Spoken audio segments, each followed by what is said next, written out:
Hello दोस्तों, Akku study XYZ में आपका स्वागत है। आज मैं आपको भ्रष्टाचार निवारण अधिनियम 1988 के बारे में बताने वाली हूँ कि रिश्वत लेना या रिश्वत देना ये किस हद तक अपराध है या इसमें कितनी सज़ा है। ठीक है दोस्तों, पोका की धारा 7 क्या कहती है? ये कहती है यदि कोई लोक सेवक है, लोक सेवक यानी सरकारी सेवक है, सरकारी नौकरी पर है कोई, और वो रिश्वत लेता है किसी कार्य को कराने के लिए। मान लीजिए कोई नौकरी का झांसा देता है आपको कि मैं नौकरी लगवा दूंगा इस तरीके से, और बोलता है और रिश्वत के लिए बोलता है कि जो है कि आप मुझे रिश्वत दे दीजिए, तो उसके लिए जो है कितनी सज़ा है? 3 से 7 वर्ष तक का कारावास है। ठीक है, ध्यान रखिएगा, 3 से 7 वर्ष तक का कारावास है यदि कोई रिश्वत लेता है लोक सेवक। ठीक है, इसी की धारा 8 बोलती है कि किसी लोक सेवक को रिश्वत देते हो। अब देखो, उसने तो लिया रिश्वत, ठीक है, लेकिन आप तो दे रहे हो ना, देने वाला तो और भी ज़्यादा अपराधी होता है ना, तो उसके लिए भी सज़ा कम थोड़ी ना हो सकती है, उसके लिए भी 7 वर्ष का कारावास है। ठीक है, यदि आप रिश्वत दे रहे हो किसी को।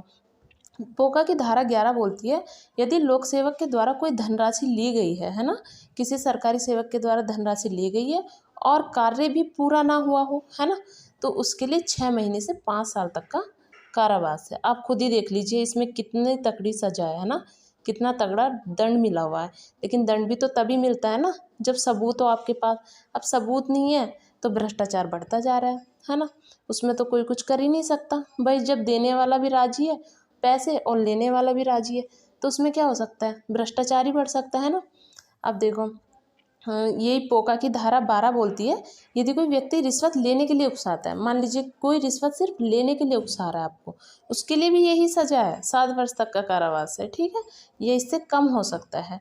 अब जो आपराधिक अपचार होता है, आपराधिक अपचार क्या होता है? मान लीजिए कोई लोक सेवक है, उसके पास आय से अधिक संपत्ति है, मतलब जितना वो कमा रहा है उससे ज़्यादा उसके पास संपत्ति है, 2 गुना 3 गुना संपत्ति है उसके पास, तो उसके लिए भी जो सज़ा होगी वो 4 से 10 वर्ष तक का कारावास होगा, क्योंकि वो भी भ्रष्टाचार के अंदर आता है। ठीक है, आय से अधिक संपत्ति का होना भ्रष्टाचार के अंतर्गत आता है। रिश्वत लेने की कोशिश करना, सिर्फ रिश्वत लेने की कोशिश कर रहे हैं आप, उसके लिए भी 2 से 5 वर्ष तक का कारावास है, और ये एक संज्ञेय अपराध है। ठीक है, ध्यान रखिएगा, ये जो आप काम करते हो ना, रिश्वत देना लेना, ये एक संज्ञेय अपराध है। ठीक है, हम हर तरीके से क्या अपराध करते हैं लेकिन दिखता नहीं है। अगर मान लीजिए किसी अपराध का सबूत हो तो वो अपराध दिख जाता है, सबूत नहीं है तो कोई अपराध नहीं है, है ना। सब लोग अपने में बहुत अच्छे बनते हैं, सुथरे बनते हैं, और इसी वजह से जो है अच्छे लोगों को नौकरी नहीं मिल पाती है। जो बेचारे ईमानदार बच्चे होते हैं उनको नौकरी नहीं मिल पाती, वो सड़कों पे हैं, और जो रिश्वत देने वाले हैं वो आज ऑफिस में बैठे हुए हैं। तो ध्यान रखिएगा इस चीज़ का। ठीक है दोस्तों, थैंक यू। मेरी वीडियो को शेयर और लाइक कर दिया करो, थोड़ा सब्सक्राइब भी किया करो ताकि लोगों तक पहुंच सके। ठीक है, आप तक मेरा मकसद आप तक सिर्फ नॉलेज पहुंचाना है।